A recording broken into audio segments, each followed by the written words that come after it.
Hi hello బాగున్నారా? ఈరోజు నేను మునగాకు ఫ్రై చేస్తున్నాను. ఇది చాలా హెల్దీ రెసిపీ అనమాట.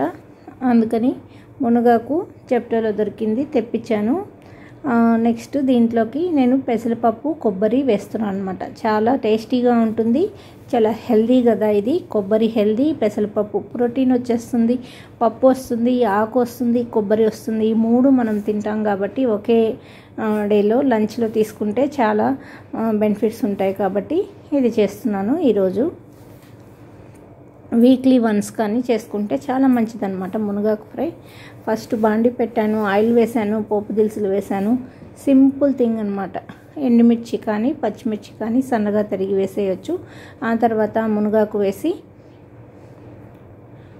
ఆకు కట్ చేసుకోవచ్చు, లేకపోతే ఆకు అట్లాగే చిన్నగా ఉంటుంది కాబట్టి పుల్లలు లేకుండా చూసుకోవాలి.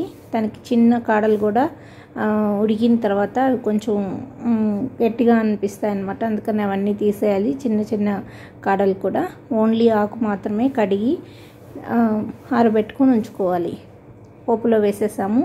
నెక్స్ట్ నేను పెసరపప్పు వేస్తున్నాను. దీంట్లో పెసరపప్పు వేసుకోవచ్చు, శనగపప్పు వేయచ్చు, కందిపప్పు వేయచ్చు. అంటే కందిపప్పు శనగపప్పు అయితే ఒకసారి కొంచెం ఉడికించుకొని వేసుకోవాలి. పెసరపప్పు తొందరగా ఉడికిపోతుంది కాబట్టి ఆకుతో సహా వేసేయచ్చని నేను పెసరపప్పు తీసుకుంటాను. ఏ ఆకుకూరకైనా ఎక్కువ శాతం అవి తొందరగా ఉడికిపోతుంది కదా అనేసి పప్పు వేసేసాను.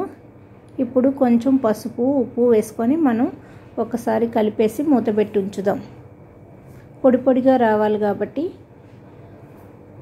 మనం కొంచెం పొడి పొడిగా, మరీ ఎక్కువ నీళ్ళు వేయకుండా మూత పెట్టేస్తే మంచిగా మగ్గిపోతుంది.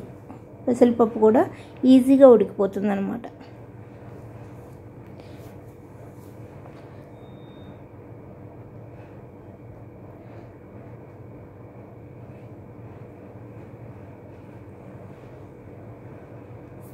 మూత పెట్టి ఉంచాను. ఒక 5 నిమిషాలు అయ్యాక చూసారా మనకు బాగా ఉడుకుతుంది. ఇప్పుడు పసుపు, కాస్త ఉప్పు, ఇంకా వీటికి ఏం అక్కర్లేదు. ఇది కమ్మగా ఉంటుంది కూర అనమాట. ఉప్పు పసుపు వేసేసి ఒక్క పచ్చిమిర్చి సన్నగా వేసుకోవచ్చు.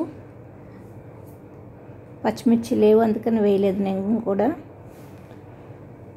ఇప్పుడు పచ్చి కొబ్బరి ఒక చిప్ప, అంటే ఒక కొబ్బరి చిప్ప పచ్చి కొబ్బరి వేసేస్తాను అనమాట. మంచిగా ఫ్రై అయిపోయింది చూసారా. పెసరపప్పు ఉడికిపోయింది, మునగాకు కూడా బాగా ఫ్రై అయిపోయింది. ఇప్పుడు మంచిగా కలిపేసుకున్నాను, అంటే చూస్తున్నాను పప్పు ఉడికిందా లేదా అని. ఇప్పుడు మొత్తం ఫ్రైకంతా సరిపడా ఉప్పు వేసాను. ఆ తర్వాత కొంచెం పొడి కారం, అంటే నేను ఎండుమిర్చి మిక్సీ వేసిన కారపొడి ఉంది, అది వేస్తున్నాను అనమాట. ఆ తర్వాత పచ్చి కొబ్బరి వేసేసాను.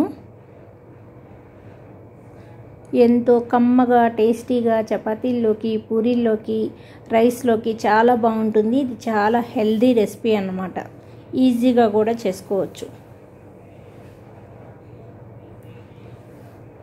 మంచిగా ఫ్రై చూసారా, ఫ్రై అనేది రెడీ అయిపోయింది. ఒక 2 మినిట్స్లో మన కొబ్బరి కూడా వేగిపోతుంది. బాగా మిక్స్ చేసేసుకొని ఇంకా డిష్ అవుట్ చేసేసుకోవడమే అన్నమాట. ఎంతో రుచికరమైన మునగాకు ఫ్రై రెడీ అయిపోయింది.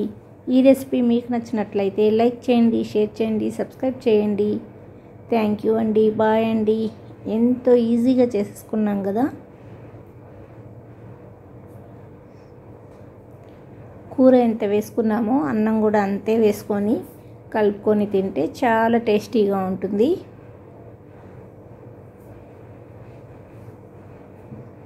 ఇది చేసినప్పుడు ఒక చారు లాంటిది చేసుకుంటే చాలా టేస్టీగా ఉంటుందన్నమాట. మా ఇంట్లో ఈరోజు చామదుంప ఫ్రై, నెక్స్ట్ మునగాకు ఫ్రై